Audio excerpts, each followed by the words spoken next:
Boa noite a todas e todos. Vocês do fundo estão me ouvindo bem? Estou com um tom de voz legal? Então, tá bom. O tema que me foi proposto pela casa são, na verdade, duas perguntas. A primeira delas a gente vai responder e depois falamos da segunda, certo?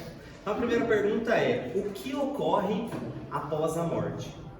Então, para a gente já alinhar nossas expectativas, vou começar com dois versículos aqui do Evangelho de Marcos, capítulo 4, versículo 26 ao 29.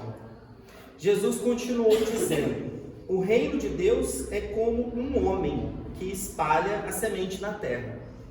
Depois ele dorme e acorda, noite e dia, e a semente vai brotando e crescendo, mas o homem não sabe como isso acontece.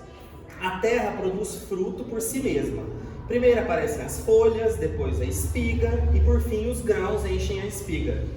Quando as espigas estão maduras, o homem corta com a foice, porque o tempo da colheita chegou. Bom, nessa analogia que é o crescimento de uma plantinha, Jesus está tratando, de forma alegórica, claro, das múltiplas existências que a gente vai passar, então da reencarnação, certo? Então, para a gente falar o que ocorre após a morte, nós vamos partir aqui do pressuposto que todo mundo aqui é reencarnacionista, certo? Para a gente tratar da reencarnação seria um outro tema. Então já vamos alinhar que todo mundo aqui acredita que vai existir uma vida depois dessa vida e assim sucessivamente, certo? Para tratar dessa questão, então, o que ocorre após a morte, no Livro dos Espíritos, Allan Kardec traz 16 questões que tratam exatamente desse assunto. Então vamos recorrer primeiro ao Kardec, né, para a gente não ter erro. Esse capítulo 3, ele está intitulado justamente Retorno da vida corpórea à vida espiritual. Então, justamente o que acontece depois da morte. Vamos dar uma destrinchada nesses assuntos, começando primeiramente com as questões 153. Vamos ver. Allan Kardec pergunta, né? Em que sentido se deve entender a vida eterna? A vida do espírito é que é eterna. A do corpo é transitória e passageira. Quando o corpo morre, a alma retorna à vida eterna. Então, a primeira coisa que a gente sabe que vai acontecer após a morte é o retorno a esta vida eterna, assim nos dizem os Espíritos, aqui no Livro dos Espíritos. A questão 156, ela vai dizer o seguinte, o Kardec perguntando, né? A separação definitiva da alma do corpo pode acontecer antes da cessação completa da vida orgânica? E aí vou pular um pouquinho para dizer que o corpo é uma máquina que o coração põe em movimento. Existe enquanto o coração faz circular sangue nas veias. E para isso não precisa da alma. Então aqui a gente está tratando da nossa vida física. A nossa vida física vai estar atrelada, né, a essa função orgânica do nosso corpinho atualmente, certo? Quando esta vida cessar, a gente regressa à pátria espiritual. Então, primeiro ponto, a gente vai voltar para a vida espiritual, certo? É o primeiro ponto que vai acontecer após a morte. Um outro ponto muito importante para a gente tratar é a manutenção do perispírito, ou seja, além da gente conservar, né, a nossa vida, a gente conserva o nosso perispírito. Então o Allan Kardec vai perguntar na questão 151, que pensar da opinião dos que dizem que após a morte a alma retorna ao todo universal? Os espíritos vão dizer que quando a gente está numa assembleia, como a gente está aqui reunido, né, grupo espírita da prece, a gente é parte integrante dela e, não obstante, conserva sempre tua individualidade. Então, é como estamos aqui, né? Por que traz essa questão? Alguns outros credos vão pressupor que a gente é igual uma gota d'água e voltamos para o oceano. No oceano, a gente não individualiza uma gota mais, né? Então, dentro do oceano, são todas gotas. Mas, enquanto espíritos, por mais que a gente esteja reunido, primeiro, nós vamos conservar a nossa individualidade e, depois, o perispírito está tratado na questão 150. Como a alma constata sua individualidade, uma vez que não tem mais o corpo material?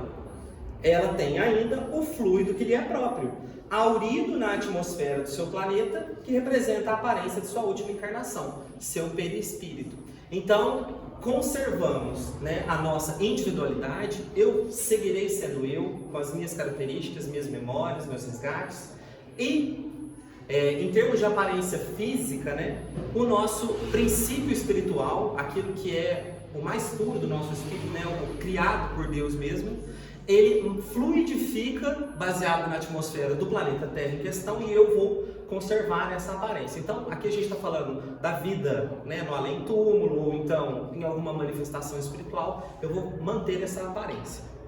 Então já sabemos a individualidade, o perispírito. Depois, um outro ponto muito importante é o que a gente leva. É um ditado popular que vai dizendo que caixão não tem gaveta. Então, se não tem gaveta e os bens materiais a gente não leva, o que haveremos de levar, né? As nossas lembranças. Então, na questão 150b, Allan Kardec pergunta: a alma leva consigo, a alma nada leva consigo deste mundo? E os espíritos vão responder, pulando um pouquinho, né? Não, nada a não ser a lembrança, o desejo de ir para um mundo melhor. Essa lembrança é cheia de doçura ou de amargor, conforme o emprego que haja feito da vida. Quanto mais pura for, tanto melhor compreenderá a futilidade do que deixa na terra. Então, para a gente dizer, né, a respeito das lembranças, né, do que é fútil na terra, a nossa vida aqui, material, condensada na materialidade, ela vai deixar marcas espirituais, inevitavelmente, né? A gente não está, normalmente, a gente não está tão evoluído a ponto de se desprender, um ser, né, de luz plena. Então a gente vai imaginar que a gente, enquanto espíritos inferiores, a gente vai estar apegado às nossas lembranças daqui. E a gente tem alguns exemplos disso aí. Como exemplo das lembranças, vou pegar um trechinho do livro Sexo e Destino, que é do André Luiz, psicografia do Chico. E aqui nesse livro, o Neves, que é companheiro de trabalho do André Luiz, ele está ali socorrendo, se não me engano, a sua neta. E aí ele traz à tona isso que guarda o espírito, as lembranças. Vou ler para vocês. É um trecho da fala do Neves, tá? Após a desencarnação, achamos-nos na segunda fase da própria existência. E ninguém na Terra imagina as novas condições que nos tomam de assalto.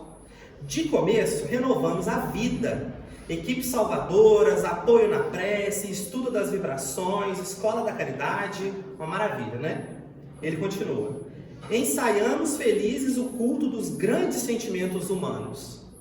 Depois, quando trazidos de retorno ao trabalho mais íntimo na arena doméstica, que supunhamos varrida para sempre da memória, como na situação especial do meu caso, a didática é outra. É preciso espremer o sangue do coração para confirmar o que ensinamos com a cabeça. Então o Neves está trazendo para a gente uma ilustração claríssima do quanto as memórias, as impressões, os laços materiais, eles são persistentes, né? E a gente vai pensar assim, claro, né? O Neves não era um espírito superior, né? Então vamos recorrer a um espírito superior de fato, né? Que no caso, o teto da superioridade nossa é Jesus Cristo, é o mais superior, nosso governador espiritual. E Jesus traz, através da poesia de Maria Dolores, psicografia do Chico também, no livro Amor e Perdão, um poema. Aliás, no livro Coração e Vida, Amor e Perdão é o nome do poema. E eu vou ler um trechinho para vocês. Jesus respondeu: não, Maria, ainda não fui ao alto, nem me elevei sequer um palmo à luz do firmamento. Quem ama não consegue achar o céu de um salto. Ao invés de subir aos altos resplendores, desci, mas desci muito aos reinos inferiores. Despertando no túmulo, escutei os gritos da aflição de alguém que muito amei e que muito amo ainda. Embora visse além, a luz sempre mais linda, sentia nesse alguém um amado companheiro, em crises de tristeza e loucura.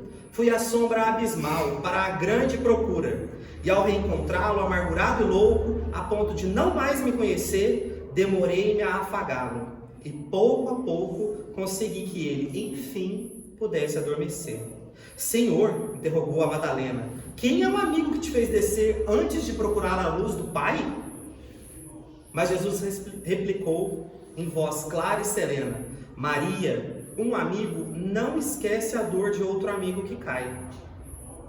Antes de me altear a celeste alegria, ao sol do mesmo amor a Deus em que te enlevas, vali-me após a cruz das grandes horas mudas e desci para as trevas, a fim de aliviar a imensa dor de Judas.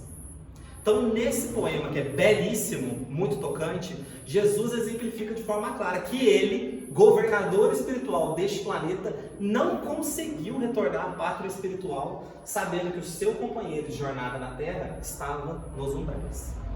Então, esse manter a lembrança é algo muito forte. Se o Cristo manteve as suas lembranças, o que será de nós, né? Como que a gente vai conseguir viver sabendo disso, que nem ele deu conta? Então, para saber como, né, isso vai acontecer, como nosso desencarne vai acontecer, esse momento da morte, vamos voltar aqui para o Livro dos Espíritos, na questão 154, que fala sobre a respeito da separação da alma e do corpo. Não, é dolorosa? O Allan Kardec pergunta, né, se é dolorosa essa separação. Não, o corpo quase sempre sofre mais durante a vida do que no momento da morte. A alma, nenhuma parte toma nisso. Então, se a gente mantém a nossa individualidade, se a gente mantém, né, as nossas lembranças, apesar disso, essa separação ela vai acontecer de forma natural, certo? Mais ou menos difícil. Os sofrimentos que algumas vezes se experimentam no instante da morte são um gozo para o espírito, que vê chegar ao termo o seu exílio. Ou seja, aqui a gente resgata o início para dizer que o desencarne em si é o retorno à nossa pátria espiritual, né? É o retorno à nossa vida verdadeira, certo? Então, sobre essas sensações, né, que a alma vai experimentar, Allan Kardec também pergunta: qual a sensação que a gente experimenta no momento em que a gente se reconhece no mundo dos espíritos? Então, desencarnei, e agora? E aí os espíritos respondem: depende. Se praticaste o mal com desejo de o fazer, no primeiro momento te sentirás envergonhado de o haveres praticado. Para o justo é bem diferente.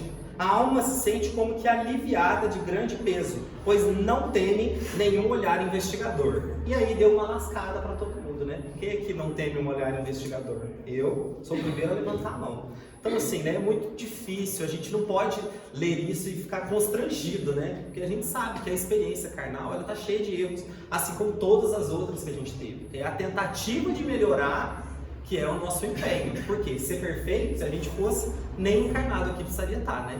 Então vamos com calma, né? Com fé, para a gente não se perturbar com essas revelações aqui do Allan Kardec, certo?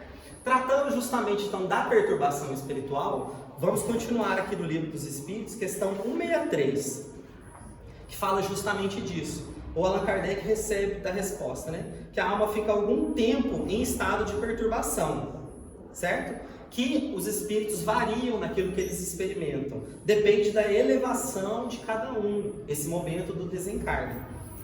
E aí, a gente vem para a questão 165, Kardec pergunta se conhecer o Espiritismo vale alguma coisa para esse momento. Os espíritos vão dizer, influência muito grande, visto que o espírito já compreendia de antemão a sua situação. Porém, a prática do bem e a consciência pura exercem maior influência. Porque se fosse assim, nos planos elevados só ia existir espíritos que foram espíritas, né? E a gente sabe que não é assim, certo? A prática do bem, a vivência naquilo que é positivo, né? Que é progresso espiritual, é esta sim que vai nos garantir uma melhor continuidade da vida espiritual. E não só ser espírita. Ser espírita é bom por quê? Vamos tratar disso já já. Certo? Para a gente falar do desligamento então desses laços, dessa perturbação e da consciência, vou trazer só um exemplo bem rapidinho aqui do livro Sublimação, dos espíritos Leon Tolstói e Charles, psicografia da Ivone do Amaral Pereira. Então nesse trechinho aqui, o que está acontecendo, né? Por que ele trata da perturbação? A gente tem aqui o Theodor, que é o desencarnado, que era o noivo da Kátia. E aí ele desencarnou e a Kátia, muito sensível, conseguia perceber as vibrações desse espírito que tinha acabado de desencarnar. E aí o Theodor fala para ela: estou vivo e estou morto ao mesmo tempo. Vejo-me dividido em dois, um sob a terra e o outro tanto sob a terra como acima da terra. Um está vivo e o outro está morto. Então esta perturbação que acontece com o espírito do Theodor, a gente recebe a explicação aqui da médium, que vai, né, ao amparo da Kátia, a médium Aglaida. Ela vai dizer assim, a médium: a alma humana é imortal, minha amiga. e por isso seu Teodor continuará a viver a vida sublime do Espírito, sem jamais se aniquilar na absorção do nada. Seu corpo de argila, esse sim retornou ao seio da terra, de onde se derivou. Depois ela continua: nem sempre a alma das criaturas está preparada para a chocante renovação que a morte do corpo de argila a ela impõe.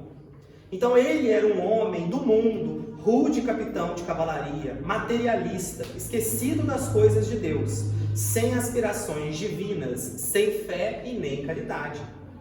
Ela continua aqui e ela vai dizer, por fim, isso é uma crise passageira na história de uma alma que regressa à imortalidade. Ou seja, né, o Teodor, ele teve uma vida bastante material, uma vida bastante ligada às coisas da terra, né?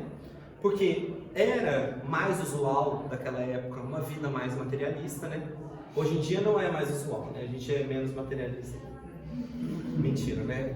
As problemáticas seguem as mesmas, porque o planeta segue o mesmo, né? Deus só tá dando um upgrade agora, mas a problemática é a mesma. Então a médium vai dizer para ela: olha, pode ser ruim nesse momento, mas isso é só passageiro. Por quê? É esse desligamento, né? A gente pode pensar nos nossos bens materiais. Às vezes é difícil de se desapegar, sei lá, uma roupa que a gente ama muito, uma joia, um celular, um emprego, um parente, né? Todas essas coisas que nos trazem aqui de volta para a nossa vida material. Então a gente se apega a isso, é inevitável, tá tudo certo, né? E já que nessa perturbação, né, que está tratada aqui na sublimação, a gente fecha mais ou menos o que ocorre após a morte. Então, recapitulando, né, mantemos a nossa individualidade, todo mundo vai continuar sendo, né, exatamente com esse tipo que nós estamos vendo, todos vocês vão continuar desse jeito e eu também. Então, se eu aparecer para alguém, né, depois do desencarne, você sabe que sou eu. A gente conserva a individualidade, conservamos o perispírito, conservamos as nossas lembranças, e a separação ela vai ser mais ou menos difícil a depender do quê? Da conduta na vida material, certo? E aí a gente parte para outra pergunta que era tema dessa fala, que é: para onde vamos? O para onde vamos, ele fez, para nossa alegria, né, espíritas, ele está ricamente ilustrado na literatura espírita, né? A gente tem coletâneas sobre a vida espiritual, do que acontece depois do desencarne, o sexo destino, sublimação, enfim. Toda a vasta literatura espírita vai tratar muito desse tema, do para onde vamos. Mas para a nossa reflexão aqui, vou trazer o Evangelho segundo o Espiritismo, capítulo 23, o nome desse capítulo é Moral Estranha, os itens 7 e 8. O item 7 é o trecho do Evangelho de Lucas que Jesus diz: deixe que os mortos enterrem seus mortos. E aí vem a reflexão aqui. A vida espiritual, com efeito, é a verdadeira vida, é a vida normal do espírito. Sua existência terrestre não é senão transitória e passageira. É uma espécie de morte se comparada ao esplendor e à atividade da vida espiritual. O corpo não é senão uma veste grosseira que reveste momentaneamente o espírito. O respeito que se tem pelos mortos não se prende à matéria, mas pela lembrança ao espírito ausente. E ele conclui dizendo que ide dizer aos homens que a sua pátria não está na terra, mas no céu, porque lá somente está a verdadeira vida. Então, para onde vamos? A gente volta para onde a gente veio. Na verdade, a passagem, né, a difícil, ela é de lá para cá. É esse regresso às provas, às expiações. Por quê? Aqui a gente vai ter que encontrar nossos desafetos, a gente vai tentar manter os nossos afetos, que nem sempre é fácil, né? A gente vai ter a vida cotidiana, a materialidade, a densidade do planeta, né? Boleto, né?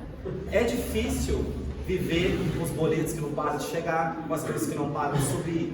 E a gente vai se preocupar com a vida espiritual como? Né? Tendo que pagar aluguel, fica difícil. Então, como que a gente vai cuidar para a gente ir em algum lugar melhor, né? Ou em algum lugar mais elevado, superior? Vivendo, efetivamente. Vivendo e aprendendo cada vez mais. Falando e aprendendo, é muito pertinente que a gente trate aqui, quando a gente vai refletir sobre para onde vamos, numa temática que ela pegou provavelmente todos nós aqui, que é, e o inferno? Né? Normalmente aqueles que não são nascidos espíritas vieram normalmente de um outro credo cristão. Então todo mundo aqui está familiarizado com o fogo do inferno, né? Se eu mandar levantar a mão, todo mundo aqui já teve medo dele, né? Daquelas penas eternas. Então como que nós espíritas vamos encarar isso? Primeiramente, a gente tem uma obra inteira das obras básicas do Allan Kardec que se chama O Céu e o Inferno. Então eu não vou trazer um pedacinho do Céu e o Inferno, vou trazer um pedacinho do Livro dos Espíritos mesmo pra gente, tá? Pra gente falar a respeito dessa situação. Então lá na questão 973, vou localizar aqui, na questão 973, né, o Allan Kardec indaga: quais são os maiores sofrimentos que os espíritos maus podem suportar? Então a gente está falando do pessoal inferior mesmo, aqueles que praticam o mal querendo praticar. Não há descrição possível das torturas morais que constituem a punição de certos crimes. Mesmo o que as sofre teria dificuldade em vos dar uma ideia desses suplícios. Mas com toda certeza a mais terrível é o pensamento de que estão condenados para sempre. Muito forte esse trecho de Allan Kardec, a gente precisa ir com muita parcimônia, com muito cuidado aqui para a gente não ficar chocado, né, sair correndo. Então, o comentário de Kardec vai trazer o seguinte: a ideia que os homens fazem das penas e gozos da alma após a morte, então a ideia será mais ou menos elevada conforme o estado de sua inteligência. Quanto mais ele se desenvolve, mais essa ideia se depura e se liberta da matéria. Compreende as coisas de um ponto de vista mais racional, deixando de tomar ao pé da letra imagens de uma linguagem figurada. Então quando a gente se emancipa e vai viver uma fé raciocinada, a gente não mais consegue compreender, por uma argumentação muito lógica e muito estruturada do kardecismo, que essas penas eternas seriam contrárias à bondade de Deus, né? Nenhum pai superior, elevadíssimo, seria tão cruel a ponto de condenar seu filho à eternidade de sofrimentos, certo? Então, à luz da racionalidade espírita, a gente consegue entender isso. Mas as comunicações espíritas têm como resultado mostrar-nos o futuro da alma, não mais em teoria, mas como realidade. Põe-nos diante dos olhos todas as peripécias da vida de além-túmulo. Ao mesmo tempo, mostra-nos essas peripécias como consequências perfeitamente lógicas da vida terrena. E, embora despojado do aparato fantástico criado pela imaginação dos homens, não deixam de ser menos penosas para os que fizeram mau uso das suas faculdades. Então, espíritas, a gente sabe o que vai acontecer. Nos é revelado, né? Esse véu da ignorância foi tirado para nós. A gente tem acesso pela doutrina a tudo que vai acontecer. Cabe o quê? A decisão. Porque Jesus vai nos dizer, lá no Evangelho de Mateus, capítulo 7. Vou achar o Mateus aqui. Capítulo 7, versículo 21. Jesus vai nos dizer: nem todo aquele que me diz Senhor, Senhor, entrará no reino do céu. Só entrará aquele que põe em prática a vontade do meu Pai que está no céu. Mas qual que é a vontade de Deus? Jesus já nos deu um mandamento, né? Amar a Deus sobre todas as coisas e amar ao próximo como a si mesmo. Amar a Deus sobre todas as coisas é pôr em prática o seu plano de amor. Amor efetivo, não amor de sentimento, romântico, Romeu e Julieta, não. Amor concreto, amor de ação. Amar enquanto verbo, né? Efetivamente amar. Amar quem? Deus sobre todas as coisas e ao próximo como a si mesmo. Então, sabe que a gente está se amando em primeiro lugar? Se amando não é só fazer skincare, né? Não é só ir no salão, ficar bonito, comprar roupa nova, né? Gerar mais boleto. Se amar é efetivamente se cuidar, fazer com que a nossa vida material seja plena enquanto ela durar, né? Por quê? Porque se entupir de bacon é uma delícia? É, mas o cuidado com a alimentação também não é cuidado espiritual? Que é o corpo que a gente habita. Horas. Comer doce é uma delícia, quem não ama? Eu, apaixonado. Mas e a parcimônia do nosso viver? E o amar ao próximo como a si mesmo, né? Se a gente às vezes está falhando em se amar, como é que a gente vai amar o próximo? O chefe do trabalho, o parente, que é uma delícia de conviver, né? Ideologias diferentes. Como que a gente lida com o outro que é totalmente contrário a nós? Será que a gente está desejando o amor e o paraíso para essa pessoa? Eu nem sempre, né? Então, é refletir a respeito disso, na nossa vivência efetiva. Certo, turma? E, em termos de comunicações, seria essa parte que a gente ia tratar. Então, já sabemos que essa questão de penas eternas não mais nos cabe enquanto espíritas, mas a preparação na vida terrena é o que vai ditar para onde nós vamos. Então, como se preparar para a ida? Como é que a gente sabe para onde a gente vai? Vou recorrer pela última vez ao nosso querido Livro dos Espíritos, lá na questão 909, como que a gente se prepara para ir para o lado de lá? O homem poderia vencer as suas más tendências mediante os próprios esforços?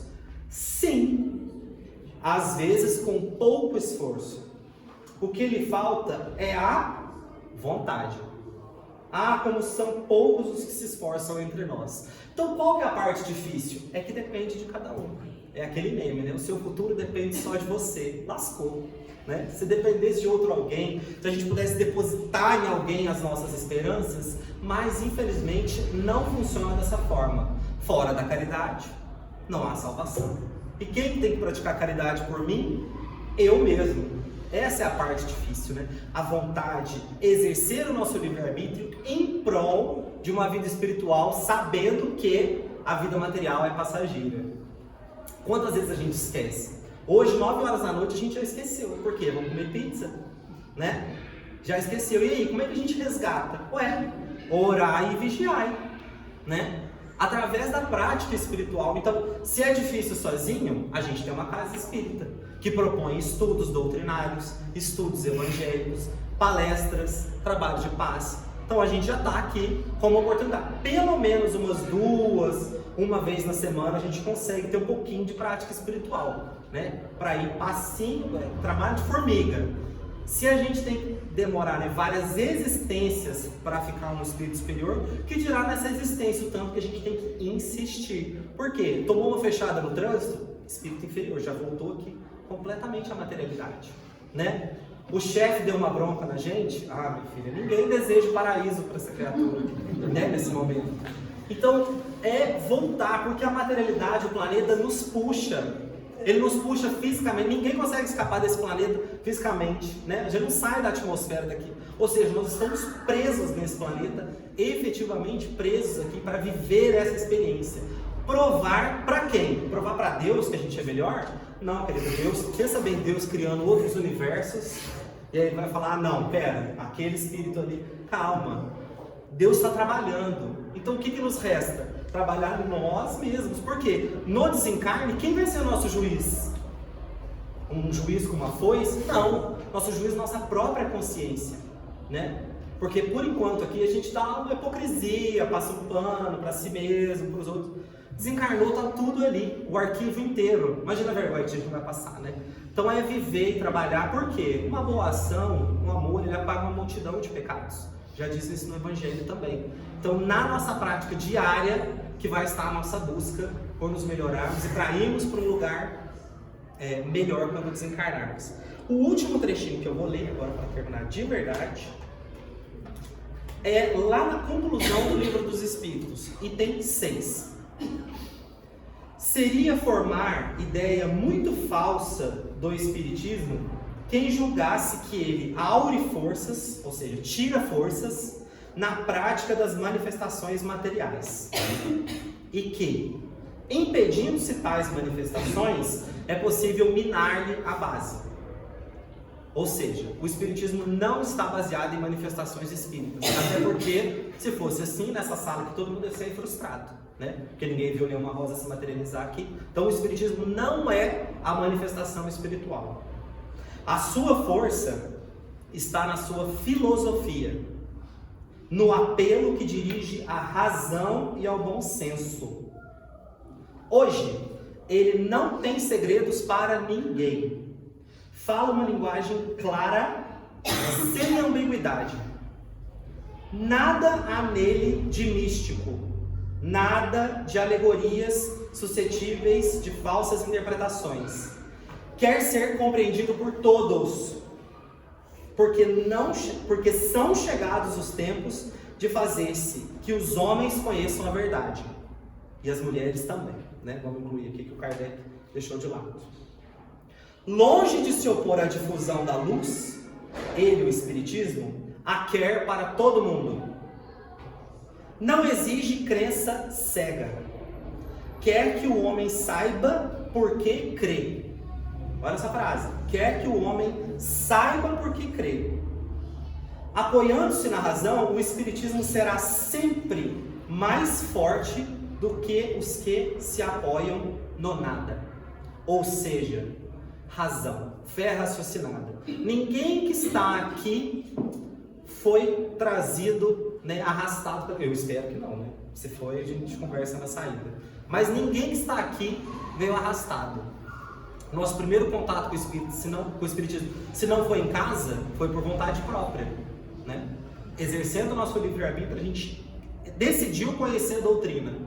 Decidiu vir aqui uma primeira vez, ou em outro lugar. Decidiu abrir o livro dos Espíritos a primeira vez e estudar. Então, parte da nossa razão e do nosso livre-arbítrio conhecer o que vai acontecer conosco após o desencarne.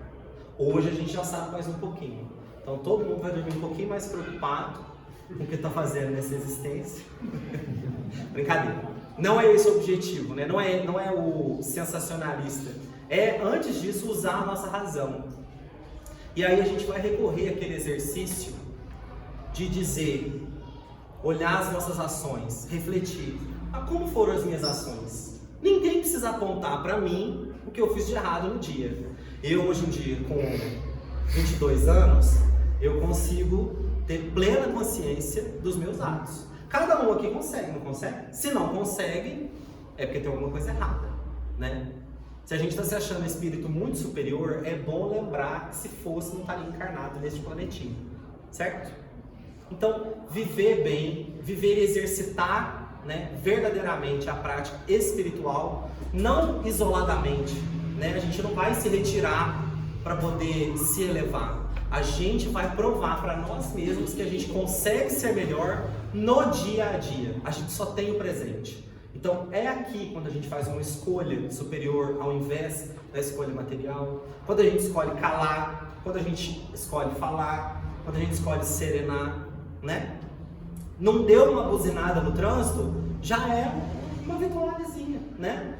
Não xingou o próximo ali na fechada, na perimetral, ué, alguma coisa está melhorando em mim, estou mais sereno, estou mais bem acompanhado, né? Tomou aquela tranca, aquela frustração imensa. E aí, o que eu vou fazer? O que no meu melhor eu faria? Essa massa é ótima. O que no seu melhor você faria? Qual seria a sua melhor atitude no seu melhor estado de espírito?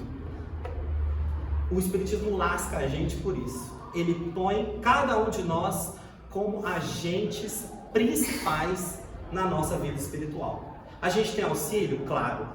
Eu li aqui no Livro dos Espíritos que a gente tem auxílio, a gente tem amparo, né? Cada um de nós tem pelo menos um mentor espiritual que tem um espírito dedicado ao progresso de cada um. Que trabalheira, né? Será que a gente está dando trabalho para esse companheiro?